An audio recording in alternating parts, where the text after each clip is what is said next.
సోదరులు జిల్లా పార్టీ అధ్యక్షులు కృష్ణదాస్ గారు, శాసన మండలి ప్రతిపక్ష నాయకులు మిత్రులు సత్యనారాయణ గారు, వేదికను అలంకరించినటువంటి పార్టీలో రీజనల్ కోఆర్డినేటర్స్గా వ్యవహరిస్తున్నటువంటి పెద్దలు ఉన్నారు, రాష్ట్ర స్థాయి జిల్లా స్థాయి విభాగాలకు అధ్యక్షులుగా ఉన్నటువంటి వారు ఉన్నారు, శాసన మండలి శాసనసభ సభ్యులు ఉన్నారు, నియోజకవర్గాలకు బాధ్యులుగా ఉన్నటువంటి వారు వేదిక పైన ఉన్నారు ఉన్నారు ఇంకా ముఖ్యమైనటువంటి నాయకులంతా ఇవాళ ఈ కార్యక్రమానికి వచ్చారు. మీ అందరికీ హృదయపూర్వకమైన నమస్కారం. పాత్రికేయ మిత్రులు కూడా నమస్కారం. భోజనాలు 10,000 మందికి తిలక్ వండించాడు. కొంతమంది ఇలాగ ఇటు చూస్తూ అటు చూస్తున్నారు, ఇటు అయిపోద్దని భయం. ఏం అయిపోదు, 10,000 మందికి ఉంది. రెండోది, ఇది అయిపోయిన తర్వాత ఒకసారి మూలపట్టి పోర్టుకు వెళ్దాం అన్ని వాళ్ళు కొంతమంది ఉన్నారు. ఈవేళ మనం వెళ్ళకూడదని నిర్ణయించుకున్నాం. అలాగే మనం పోలీసుకి కూడా మాట ఇచ్చాం, ఈవేళ మనం వెళ్ళాము, ఇంకో రోజు ఆ కార్యక్రమం పెడదాం. ఈ అనుమతి తీసుకున్నప్పుడు అటు వెళ్ళమని మనం అన్నాం కనుక మనం వెళ్ళాం, అంతే. మళ్ళీ దాన్ని వేరేగా ఇంకోసారి పెడదాం. మూడోది, నేను ఎప్పుడు చెప్తుంది ఒక్కటే, ప్రజాస్వామ్యంలో మనకు రాజ్యాంగం వచ్చిన తర్వాత రాజ్యాంగంలో ముఖ్యంగా పెట్టింది ఏంటంటే, ఆనాడున్న మహానుభావులు నిజంగా మెచ్చుకోవాలి వాళ్ళని. ఒక ప్రభుత్వానికి లభించినటువంటి సంపద ఏదైతే ఉందో అంటే ఆదాయం, కేంద్ర ప్రభుత్వానికి కానీ రాష్ట్ర ప్రభుత్వానికి కానీ సమకూరినటువంటి ఆదాయం అన్ని ప్రాంతాలకు సమానంగా పంపిణీ జరిగేటట్టు ఏర్పడినటువంటి ప్రభుత్వాలు చూడాలని ఒక రకమైనటువంటి మౌఖికమైనటువంటి ఆదేశం రాజ్యాంగంలో ఉంది.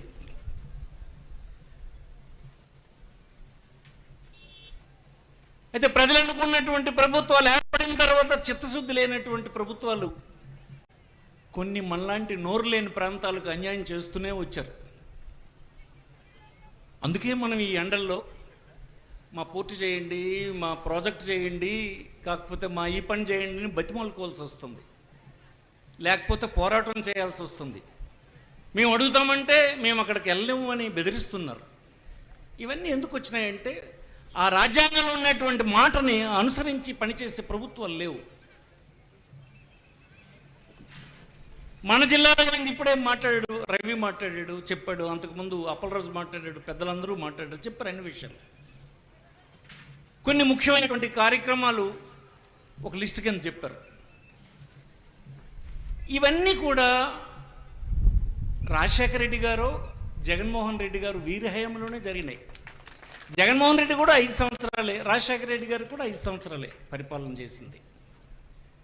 కానీ ఇది వెనుకబడిన ప్రాంతం. ఇక్కడ ఉన్నటువంటి వారందరూ ఇతర ప్రాంతాలకు వలస వెళ్ళిపోతుంటారు, తల్లిదండ్రులను వదిలేసి. వారి గోచిగుడ్డలు తప్ప ఏం లేవు. ఈ అన్యాయమైన పరిస్థితులను మరి సరిదిద్దాలి అని చెప్పి వారు ఇచ్చినటువంటి కార్యక్రమాలు ఇవి. మరి ఇదే సందర్భంలో అనేక సార్లు ఏర్పడినటువంటి తెలుగుదేశం ప్రభుత్వం ఉంది. ఎందుకు మీకు ఆలోచన కలగడం లేదు? ఏం కారణం చేత? మీకేం తక్కువ చేయలేదే ఈ జిల్లా ప్రజలు ఎవరు కూడా? అనేక సార్లు అన్ని సీట్లు గెలిపించి అధికారం మీకు ఇచ్చారే. మరి ఇంతమందిలో అడుగుతున్నాం, తెలుగుదేశం పార్టీ ప్రభుత్వం ఈ 40 సంవత్సరాల్లో, వాళ్ళ అధికారంలో ఉన్నటువంటి 25 సంవత్సరాల్లో ఎప్పుడైనా శాశ్వతమైంది ఈ జిల్లాకు ఒకటైనా చేశారంటే ఎవ్వరూ చెప్పలేకపోతున్నారు. రామ్మోహన్ నాయుడు గారిని కూడా అడుగుతున్నాను నేను. పోనీ ఇప్పుడు నువ్వు కేంద్ర మంత్రి అయ్యారు, చాలా సంతోషం, నువ్వు చెప్పని. జగన్మోహన్ రెడ్డి మోసగించడానికే పోర్టు శంకుస్థాపన చేశాడు. నువ్వు మోసగించకుండా చేసిందేంటో చెప్పండి. మీ అందరూ మీ 40 సంవత్సరాల కాలంలోనూ 25 సంవత్సరాలు మీరు ఉన్నారు కదా, 25 సంవత్సరాల్లో మీరు చేసింది ఏదైనా చూపించగలరా? జిల్లాలో చూపించగలరా? ఏమై మౌనంగా ఉన్న వాళ్ళందరూ చూపించగలమని అనుకుంటారా? చూపించగలరా? కొన్ని వేల మంది చూపించలేరని చెప్తున్నారే సాక్ష్యం, మీకు ఎందుకు ఇది పట్టడం లేదని అడుగుతున్నాను నేను. పోనీ వాళ్ళు ఇచ్చినటువంటి కార్యక్రమాలైనా నిర్లక్ష్యం. మీరు మూలపేట పోర్టు ఏమనుకుంటున్నారు, ఇదేమైనా చంద్రబాబు ప్రభుత్వం ఇప్పుడు బడ్జెట్లో డబ్బు ఇవ్వాలా? మనకి అక్కర్లేదు,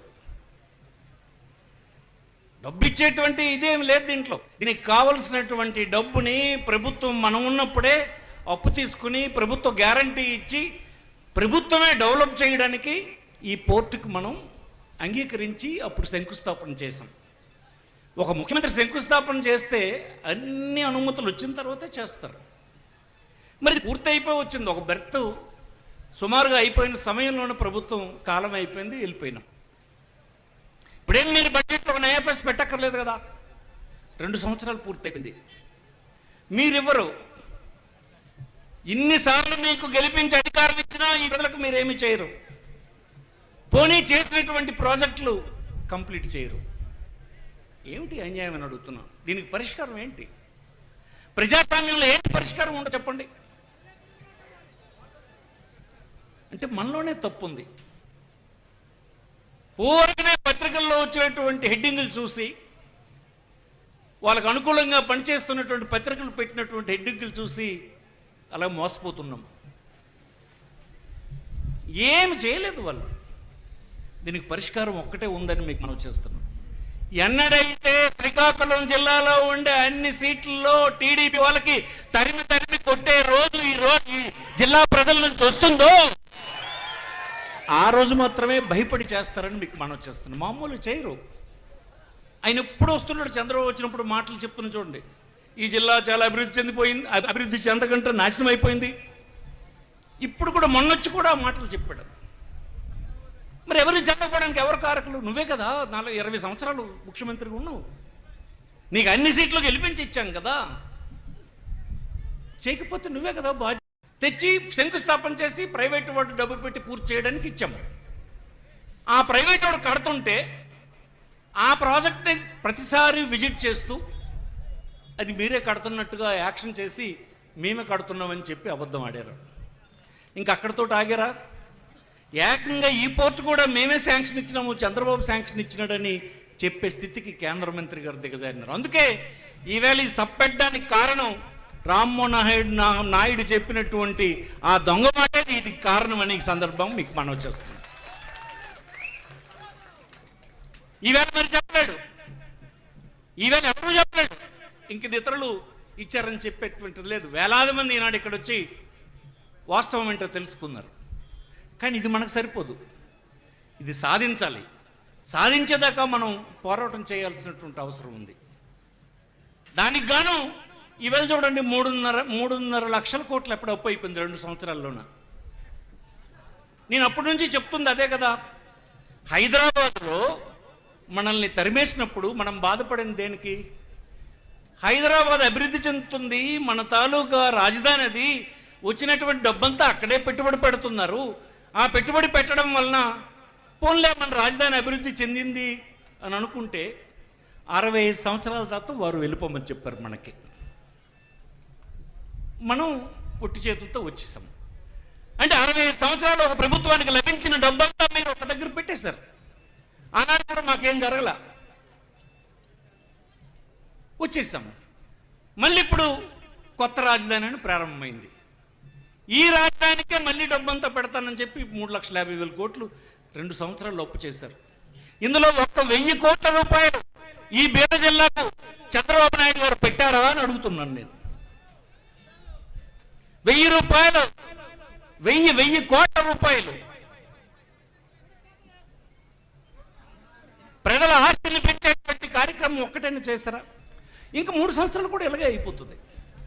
ఒక 6 కోట్లు 7 కోట్లు 5 సంవత్సరాలకు వాడుతారు, 100 లక్షల కోట్లు వాడేసే డబ్బంతా అక్కడ పెడతారు. అమరావతి అలాగే అభివృద్ధి చెందుతుంది. అంతా చెందిన తర్వాత అమరావతి చుట్టూన్న వాళ్ళు మనకేం చెప్తారంటే, మీరు మళ్ళీ అమరావతి వదిలేసి వెళ్ళిపోయండి అని చెప్పి హైదరాబాద్ లాగా వాళ్ళు కూడా అంటారు. అనరా? ఎప్పుడైనా ఒక ప్రాంతాన్ని మీరు నిర్లక్ష్యం చేస్తే అభివృద్ధి చెందిన ప్రాంతం వాళ్ళు ఏదో ఒకరోజు ఆ మాట అనక తప్పరు. మీరు సమానంగా అభివృద్ధి చేయాలన్నటువంటి సందేశం మనకు హైదరాబాద్ విడిపోయినప్పుడే మనకు అర్థమైంది కదా. హైదరాబాద్ పొరపాటు చేయడం వల్లే మనం నష్టపోయినాం మనకు తెలిసి మళ్ళీ ఇప్పుడు ఏర్పడిన ప్రభుత్వాలు ఏం చేస్తున్నాయి? నువ్వేం చేస్తావు, జగన్ ఏం చేశాడు? అందుకే జగన్ ఏం చేశాడు? ఈ పోర్ట్లన్నీ వివిధ ప్రాంతాల్లో, వెనుకబడిన ప్రాంతాల్లో కట్టాడు. 8 ఫిషింగ్ హార్బర్స్ శాంక్షన్ ఇచ్చారు. దాంట్లో మన జిల్లా వాడైనటువంటి అప్పలరాజు తాలూకా పట్టుదల పని కూడా అందులో ఉందని మీకు మనం చేస్తుంది. ఈవేళ హార్బర్ మనకిచ్చినటువంటి హార్బర్ పని జరగలేదు. ఈ పోర్ట్ ఇక్కడ తగలడుతుంది, అక్కడ వంశధార ప్రాజెక్ట్ అలా ఆగిపోయింది. ఏంటి అసలు మీ ఉద్దేశం ఏంటి చెప్పండి? ఎందుకు మీతో మేము ఉండాలి? జగన్మోహన్ రెడ్డి ఎందుకు మెచ్చుకుంటామంటే అందుకే మెచ్చుకుంటాం. కుర్రోడైనా మొదటిసారి ప్రభుత్వంలోకి వచ్చిన పరిపాలన అంతా వికేంద్రీకరణ జరగాలి, అందరికీ అభివృద్ధి ఫలాలు అందాలి అన్నటువంటి ఆలోచన తప్ప? నేను మీ అందరిని అడుగుతున్నాను, తప్ప? మనం ఈ విషయాన్ని అన్ని దగ్గరలు చెప్పాలి. పత్రికల్లో జగన్మోహన్ రెడ్డి ఒక ద్రోహిలా సృష్టించి అతనేదో అమాయకుల కింద, అతనేదో పిచ్చోడ్లాగా మాట్లాడారే, అందరూ నవ్వుకున్నారు అందరూ. కానీ ఇప్పుడు అర్థమవుతుందా మీకు ఎందుకు వికేంద్రీకరణ అవసరం? రాజ్యాంగం ఏం చెప్పింది? రాజ్యాంగ పద్ధతిలో పరిపాలన ఈనాడు జరుగుతుందా? శాసనసభ పెట్టి ఒక రెజల్యూషన్ పాస్ చేసుకుని ఇక్కడే ఉండాలి రాజధాని అని చెప్పి ఈవేళ ఢిల్లీకి పట్టుకొని వెళ్తున్నారు కాగితం. తర్వాత వచ్చినటువంటి ప్రజలు ఒకసారి ప్రభుత్వం ఏర్పాటు చేస్తే అక్కడ రాజధాని ఫెయిల్ అయిపోతే ఆ తర్వాత ప్రజలు ఎన్నుకున్నటువంటి ప్రభుత్వాలకు అధికారం లేదా? ఆ ప్రాంతం పనికిరాదని తేలితే ప్రజల నిర్ణయాలకి గౌరవం లేదా? రాజ్యాంగంలో ఎక్కడుంది ఇది? మన రాజధాని ఎన్నిసార్లు మారింది? మద్రాసు నుంచి ఎక్కడికి వచ్చింది? కర్నూలుకి వచ్చింది. కర్నూలు నుంచి ఎక్కడికి వచ్చింది? హైదరాబాద్కి వచ్చింది. హైదరాబాద్ నుంచి ఎక్కడికి వచ్చింది? అమరావతికి వచ్చింది. మరి అమరావతి నుంచి ఇంకో ప్రాంతానికి వెళ్ళదా? నువ్వు రాజ్యాంగంలో పెట్టేసి ఉంచేస్తావు మమ్మల్ని అందరినీ, అక్కడ ఉంచేస్తావు, ఇక్కడ జైల్లో పెట్టినట్టు మా అందరికి ఇక్కడ బంధించేస్తావు. ఇదేనా రాజ్యాంగం? ఇదే చెప్పిందా? ఇది కరెక్ట్ కాదని మనం వచ్చేస్తుంది. ఉద్దానం ప్రాంతంలో చాలా మంది ఈవేళకి చనిపోతున్నారు, ఈవేళ కూడా చనిపోతున్నారు. ఏం చేయాలో దుక్కుదాచినటువంటి బేదరికం అక్కడ ఉంది. వాళ్ళందరికీ మీ మాయమాటలతో మోసం చేస్తున్నారు తప్ప కనీసం మేమిచ్చినటువంటి నీరు అందించేటువంటి కార్యక్రమం ఇప్పుడు చేయండి. కనీసం ఆ డయాలసిస్ సెంటర్లో పనిచేసినట్టు చేయించండి. ఇక్కడ వంశధార ప్రాజెక్ట్ ఉంది, ఆ ప్రాజెక్టు ఒరిస్సా ప్రభుత్వంతో మాట్లాడి అక్కడ ఇక్కడ మీ ప్రభుత్వాలు ఉన్నాయి, వెంటనే నేరేడు బ్యారేజ్ శాంక్షన్ చేయించే పని చేయించండి. ఈ మూలపేట పోర్ట్ని వెంటనే పూర్తి చేయడానికి అడ్డు పెట్టకుండా వారికి అన్ని రకాల సహకారాన్ని అందించి పూర్తి చేసి మా అందరి తలగా ఆశయాన్ని నెరవేర్చే పని చేయండి. మేము ఎంతకాలం ఇలా ఊరుకోవాలని అడుగుతున్నాను నేను. ఈవేళ మనందరి ముందున్నటువంటి సమస్య ఒక్కటే, మనం ఊరుకుంటే ఈ జిల్లాలో మరి ఎవడు మనల్ని అభివృద్ధిని మన వైపు చూడరు. మనం అందరం జిల్లా ప్రజలందరినీ ఒప్పించే పని చేయాలి. ఇక్కడ ఒక 10,000 మంది ఎట్టండి అయినాం, మనం అందరికి నచ్చ చెప్తాం. ఎన్ని రకాలుగా టీడీపీ ప్రభుత్వం వచ్చినప్పటి నుంచి మనల్ని మోసం చేస్తూ ఉంది. మనం ఇప్పుడున్నటువంటి మనకేమిటి కర్తవ్యం?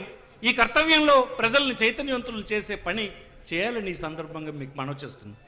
ఏమిరానంటే ఏం చెప్తున్నారంటే బీచ్ ఒడ్డునట 150 లైట్లు వేశారట.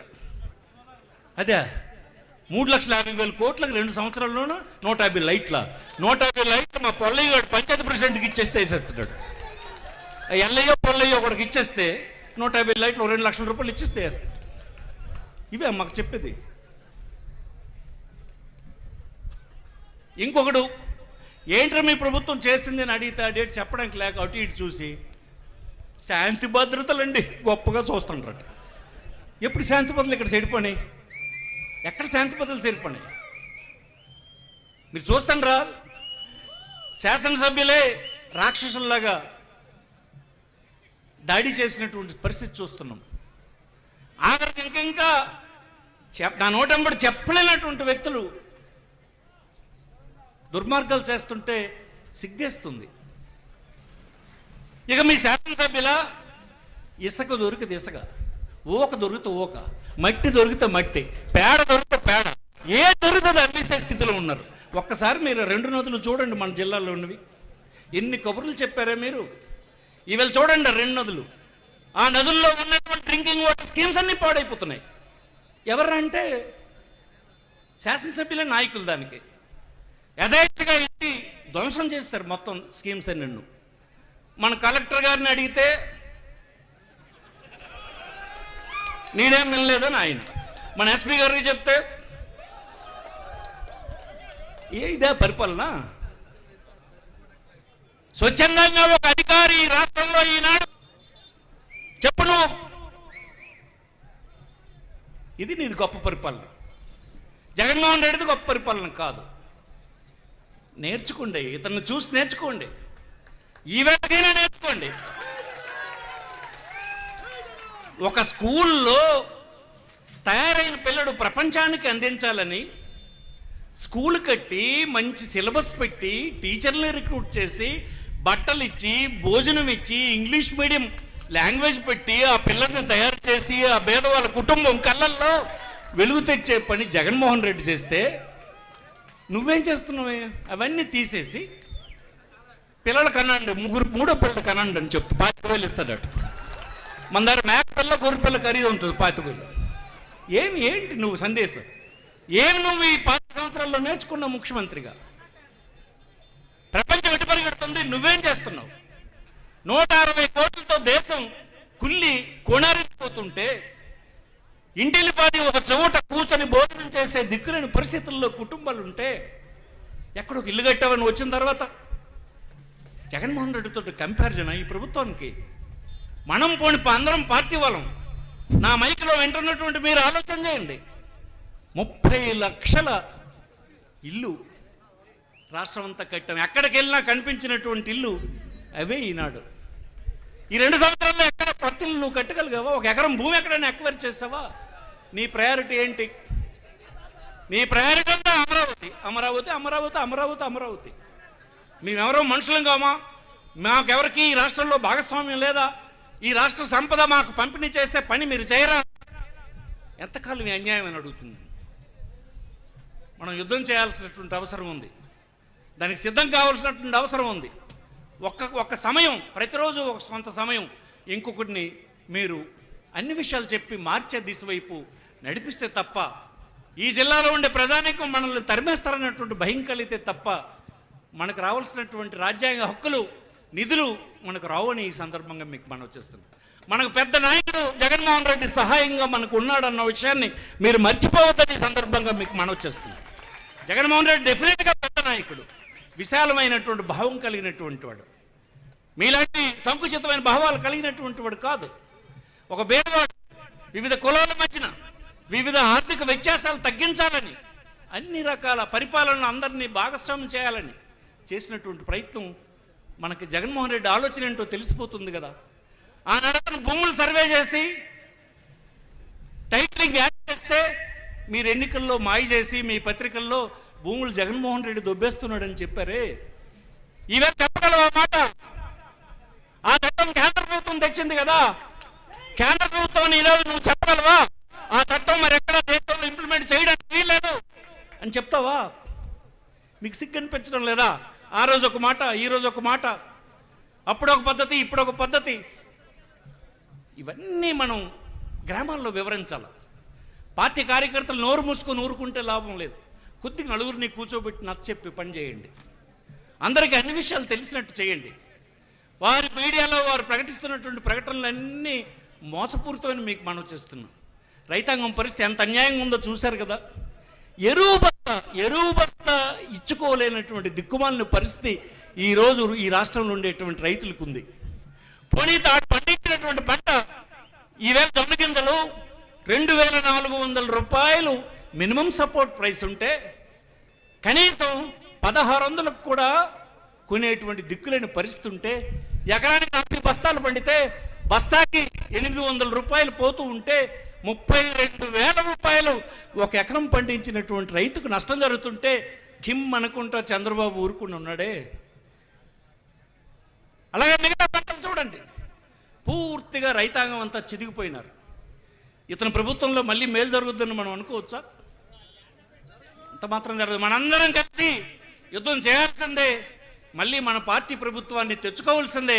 తద్వారా ఇలాంటి మారుమూల ప్రాంతాల ప్రయోజనాల్ని కాపాడడానికి అవకాశం ఉంటుందని ఈ సందర్భంగా మీకు మనవి చేస్తున్నాను. ఒక్కసారి ఒక్క స్లోగన్ మీకు చెప్తాను, మీ అందరి నోటంబడి అనాలని మీకు మనవి చేస్తున్నాను. మనం ఒక ఉద్యమానికి సిద్ధమవుతున్నాం, ఇది ప్రారంభం మాత్రమే. ఉద్యమానికి మనం సిద్ధమవుతున్నప్పుడు మనం నోరు విప్పడానికి ఇక్కడే విప్పకపోతే మరి ఊళ్ళోకి వెళ్ళి తిప్పుతావు నువ్వు. అందుకోసం ఒక స్లోగన్ చెప్తాను, పోర్టు నిర్మాణం పూర్తయ్యేదాకా అని నేను అంటాను. మనం అందరం పోరాడుదామని మీ అందరూ అనాలి. ఒకవేళ ఎవరైనా నోరు విప్పకపోతే వాళ్ళు చికెన్ భోజనంకి మాత్రమే వచ్చినారని భావించాల్సి వస్తుంది. ఇప్తారా? నోరు ఇప్తారా? పోర్టు నిర్మాణం పూర్తయ్యేదాకా జై కాదు, మనందరం పోరాడుదాం. పోర్టు నిర్మాణం పూర్తయ్యేదాకా ఈ విధంగా మనం గొంతెత్తు జిల్లా అంతా తిరిగితే వచ్చే ఎన్నికల్లో ఆ నాయుడు లేదు, ఈ నాయుడు లేదు, అవ్వుడు మిగలడరా బాబు, నా మాట వినండి. ఆడేం చేయలేదు, ఎవడేం చేయలేదు, వాళ్ళు ఏం చెప్పుకోలేరు. ఇప్పుడు చంద్రబాబు దగ్గరికి వెళ్ళి వాళ్ళు అడిగే పరిస్థితుల్లో కూడా లేరురా, ఎవడు లేడు. ఇక్కడ ఇసుకెత్తుకోవడం, అది ఎత్తుకోవడం, ఇది ఎత్తుకోవడం, ఇక్కడే ఎంతసేపు తప్ప అక్కడికి వెళ్ళి అడిగే పని లేదు. అతనేమంటాడంటే అక్కడికి వెళ్తే, ఏమి నీకు కనిపించడం లేదా అమరావతి, మీకేమీ తమాషాలు ఉందా? ఆ పరిస్థితిలో ముఖ్యమంత్రి ఉన్నాడు. శ్రీకాకుళం పేదరికం గురించి, శ్రీకాకుళం కన్నీరు గురించి, శ్రీకాకుళం ఆకలి గురించి, ఇక్కడ ఉన్నటువంటి దరిద్రపు పరిస్థితుల గురించి అతనికి దృష్టి ఉందా? అప్పుడెప్పుడు ఎన్నికల పవన్ కళ్యాణ్ గారు వచ్చారు. ఆయన అంటే నాకు చాలా గౌరవం ఉంది. ఆయన పాపం ప్రభుత్వం వస్తే ఏదో చేసేవచ్చు అనుకున్నాడు. నీకు చేయనిచ్చే పరిస్థితి చంద్రబాబు ఇస్తాడా? నీకు చెప్పు. ఇసుకెత్తుంది, డ్రింకింగ్ వాటర్ స్కీములు పోతున్నాయి అంటే నువ్వు ఏమీ చేయలేని పరిస్థితులు ఉన్నావు. పంచాయతీల్లో ఆఖర పనులు కూడా చేయనివ్వకుండా సర్పంచులకు అలర పెడుతున్నారంటే నువ్వేం చేయలేకపోయినావు. పాలన అంటే మీలాగా మాటలు చెప్పేవాళ్ళది కాదు. పాలన అంటే జగన్మోహన్ రెడ్డి చేసి చూపించాడే, అది పాలన. ఆ పాలన తేవడానికి మనందరం ఒకటవుదాం, మనందరం గుర్తెత్తుదాం, చేయి కలుపుదాం. తెలియని వాడి అందరినీ మనం అంతా కలుపుకుంటూ పోదాం, ముందుకు సాగుదామని ఈ సందర్భంగా మనవి చేస్తూ, తిలక్ వారి టీం అంతా బాగా ఇది చేశారు. చాలా సంతోషం. మీ నియోజకవర్గంలో ఉండేటువంటి అభివృద్ధి కార్యక్రమం గురించి సాధించుకోవడంలో మీరు చేస్తున్నటువంటి పోరాటం గొప్పగా సాగిందని, ప్రారంభమైందని మీకు మనవి చేస్తూ, మళ్ళీ జిల్లాలో వంశధార గురించి మళ్ళీ మనం అందరం వెళ్ళాల్సి ఉంది. వంశధార ఏమంటే ఈవేళ ఒరిస్సాలోనూ ఆంధ్రాలో ఉండేటువంటి ప్రభుత్వాలు ఒక్కటే. నేరేడు బ్యారేజ్ పూర్తి కాకపోవడం వలన 2,50,000 ఎకరాల భూమి స్థిరీకరించడానికి వీలు లేకుండా ఆగిపోతుంది. డబ్బంతా జగన్మోహన్ రెడ్డి, రాజశేఖర్ రెడ్డి వాళ్ళు పెట్టారు. కానీ కోర్టులో మనకి తీర్పు వచ్చినా ఆ తీర్పును అమలు చేయలేనటువంటి పరిస్థితుల్లో ఈనాటి ప్రభుత్వం ఉంది. 2 సంవత్సరాలను ఊసెత్తలేదు. అందుకోసం మళ్ళీ ఆ ప్రాజెక్టు కోసం మనందరం మళ్ళీ నెల మే కానీ ఏప్రిల్ ఎండ్లో కానీ వెళ్ళాల్సి ఉంటుంది. అక్కడ ఉన్నటువంటి స్థానికంగా ఉన్నటువంటి శాసనసభ్యురాలు, ఇంతకుముందు శాసనసభ్యురాలు, ఇప్పుడు కోఆర్డినేటర్, ఆమె ఏర్పాట్లన్నీ ఇక్కడలాగా చేస్తుంది. అందరం వెళ్దాం, ప్రతి సమస్య పరిష్కరించుకునేదాకా అందరం కలిసి పనిచేద్దామని ఈ సందర్భం మనవి చేస్తూ, అనేక మంది ఉత్తరాంధ్రకు చెందిన నాయకులు వచ్చారు. ఈ ప్రాజెక్ట్ మన ఒక్కరిది కాదు, ఈ ప్రాజెక్ట్ 2-3 స్టేట్లకు సంబంధించినటువంటి ప్రాజెక్ట్ ఇది.